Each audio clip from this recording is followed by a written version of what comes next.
एक दिन पांडवों के मन में कलयुग की रहस्यों के बारे में जानने की जिज्ञासा हुई। तब पांचों पांडव भगवान श्री कृष्ण के पास गए और उनसे विनती करने लगे।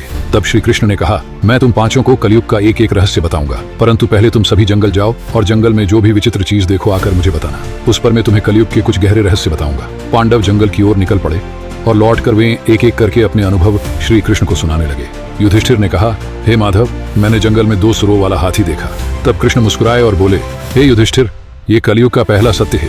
कलयुग में ऐसे ही लोग राज करेंगे जो दोनों तरफ से शोषण करेंगे। वे बोलेंगे कुछ और, करेंगे कुछ और। उनका बाहरी रूप वैभवशाली होगा, लेकिन उनका कर्म छल कपट से भरे होंगे। उसके बाद अर्जुन ने कहा, हे मधुसूदन, मैंने एक पक्षी देखा जिसके पंखों पर वेद लिखे थे, पर वो मांस खा रहा था। श्री कृष्ण गंभीर स्वर में बोले, हे अर्जुन, ये कलयुग का दूसरा सत्य है। लोग अपने ज्ञान का दिखावा करेंगे। वे बड़े ज्ञानी और विद्वान कहलाएंगे, लेकिन आचरण अशुरों जैसा होगा। उनके ज्ञान दिखावे और लाभ के लिए होगा। भीम ने कहा, हे माधव, मैंने एक गाय देखी जिसने अपने ही बछड़े को चाट चाट कर लहूलुहान कर रही थी। तब श्री कृष्ण गहरी सांस लेकर बोले, भीम, ये कलयुग का तीसरा सत्य है। कलयुग में माताएं अपने बच्चों से इतनी अधिक मोह करेगी कि उनकी स्वतंत्रता और विकास को रोक देगी। ये अधिक ममता बच्चों के लिए नुकसानदायक होंगी। फिर नकुल ने कहा, हे प्रभु, मैंने 7 कुओं के बीच में एक सूखा कुआं देखा। श्री कृष्ण ने कहा, यह कलयुग का चौथा सत्य है। लोग अपने धन को विलासिता और अनावश्यक चीजों में खर्च करेंगे, लेकिन उनके पास इतना भी समय नहीं होगा कि वो ये देखें कि उनके आसपास कोई भूखा और जरूरतमंद लोग हैं। अंत में सहदेव कहते हैं, हे प्रभु, मैंने देखा कि एक बड़ा सा चट्टान पहाड़ से गिरते हुए बड़े बड़े पेड़ों को तोड़ती गई,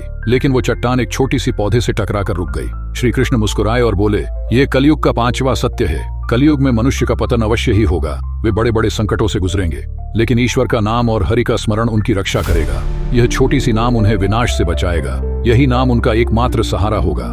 श्री कृष्ण ने अंत में कहा, कलयुग में सत्य, न्याय और धर्म पर संकट होगा, लेकिन जो श्री हरि का स्मरण करेगा और सच्चाई की राह पर चलेगा, वही इस युग की प्रलोभनों से बच पाएगा।